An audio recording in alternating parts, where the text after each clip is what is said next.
And my apologies for causing some kind of inconvenience to each one of you sitting here for the little bit of injury that I'm carrying. So pardon me for that. Actually, the protocol says that once the president leaves, no one should speak. And therefore,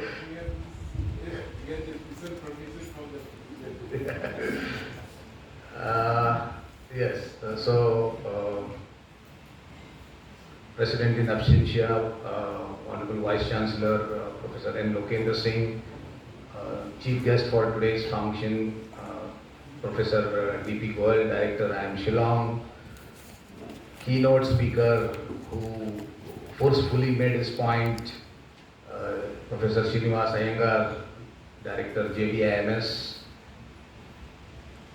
Chan Babu Singh, Registrar MU, Director and old friend, if I may use that, Devol, another friend sitting here, Professor Mancha. It's been a wonderful journey, and it seems that I speak on this dais every year. Somehow it's been, except the 2 years of COVID which did not permit me to travel. It's been, I think, 5-6 years that I'm coming regularly at MU for something or the other.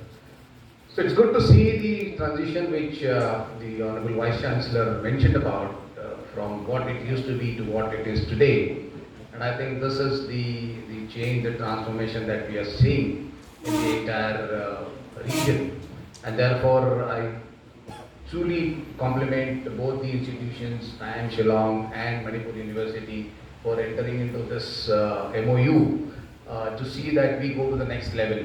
Because I think what Dennis Waitley in his book, Empires of the Mind, has said is what worked yesterday will not work today. So obviously we have to think differently.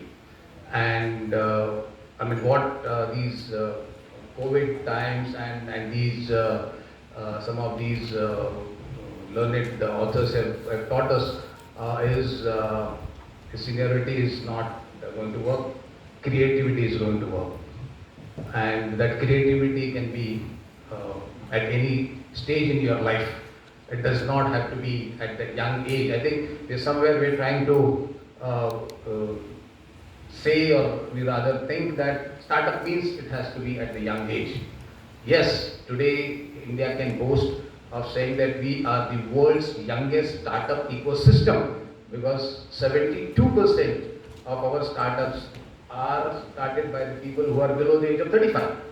But that does not mean that the seniors cannot take up the startup, because startup has got nothing to do with the scale or with the age at which you start your entrepreneurial journey. Startup is converting an idea into an economic activity. So that's just simple, in my opinion, the definition of startup. So it can be anything. And what is really going to drive this entire startup ecosystem is probably, the 5 pillars that I think are going to really drive the country in our effort to become what all of us are saying, that we want to really become the world leader, not just in terms of the GDP, in terms of the size of the economy, but in true sense, if we want to be the world leader or global leader, then I think to me there are 5 points which are going to drive this entire effort in this millennium. And the first one is the child-centric education. We've been in the past, we've been in the habit of batch processing, even in education. I think we have to get out of that, and we have to make the entire education child-centric. We should be in a position to give it to the child what he wants. And why I'm mentioning this is all linked to the startups.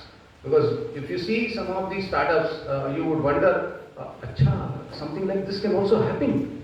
Because it is actually converting that idea into an economic activity, as I said. So therefore, child-centric education to me is going to be one of the important pillars, NEP 2020, under which I think both these institutions are trying to make some good initiatives, is going to be the main driver for this. Second is women-centered family.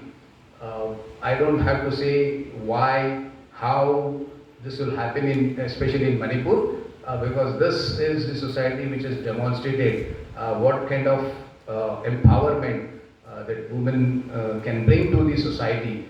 But I think somewhere as a nation, we need to focus on that. So we need to make sure that we have a women-centered family, because the mother nature, the mother culture, the concept of management, all of that is what you get to see when you see a mother.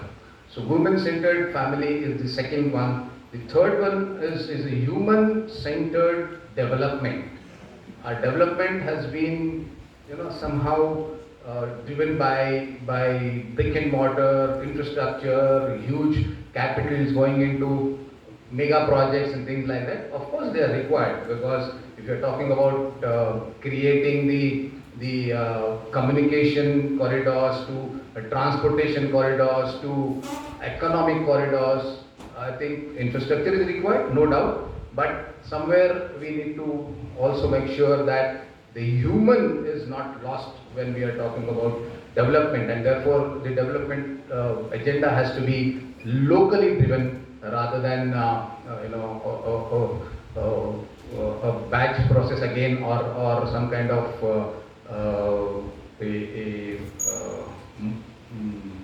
what we call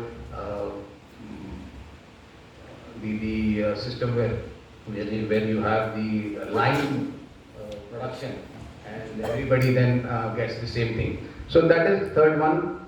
Where when we are talking about human-centric development, obviously we are talking about 5 E's, which is ecology, economics, ethics, environment, and equity. And I think equity to me is very, very important. Subsidy system in whatever form has to go away, because equity of human being is very, very paramount to me. Fifth one is knowledge-centered society, and that is what the startups are demonstrating to the world. They are conveying this message that knowledge is important, and that knowledge and the ability to convert that knowledge into something which is actionable is what we need. And the fifth one, of course, is innovation-centered India. I think all of this, what we are talking about, Kapil is going to talk about Atal incubation. We also have a center here, both at MU, at IIM, and a couple of other institutions. All of them are talking about innovation, because it is not about what you do, it is today how you do it. It is not what you do, it is how you do it. None of us wanted iPhones. None of us wanted, practically. But today, can we think of something different? No. None of us thought that Kodak will go out of business. But who threw Kodak out of business? Of all, Samsung, okay, which we never thought would do something like this. So it is how you do and not what you do. So I think this is how the whole thing is going to change, and this is going to be driving the entire ecosystem. I think I'll leave rest of my ideas and concepts for the plenary session, because as I said, it is not correct to go on when the HR function program has practically come to a close. But it's good to see that we have these kind of initiatives taking place in the region. As someone who's been working in the region for almost 3 decades, from what we have seen in the past, whether it is the challenges in communication, challenges in commuting, to thinking of doing anything of this sort. Today I know there are people sitting in Manipur, in parts of Nagaland and Mizoram, who are doing global businesses without any challenges. So I think this is what we want to see as a nation. We've been given this nomenclature that we are an agrarian economy.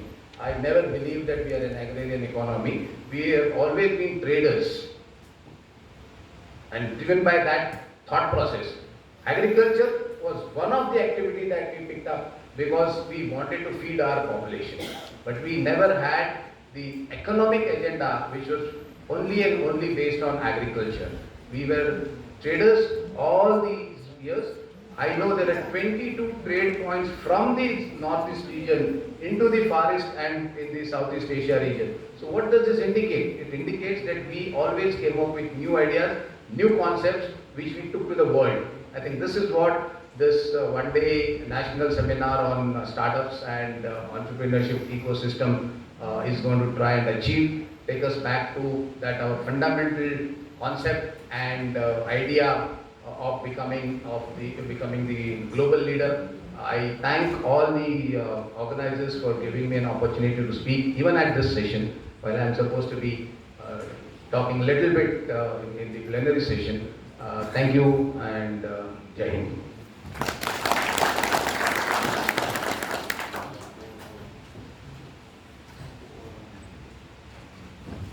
Thank you, respected Sir Mr. Atul Kulkarni, for your valuable and thoughtful words.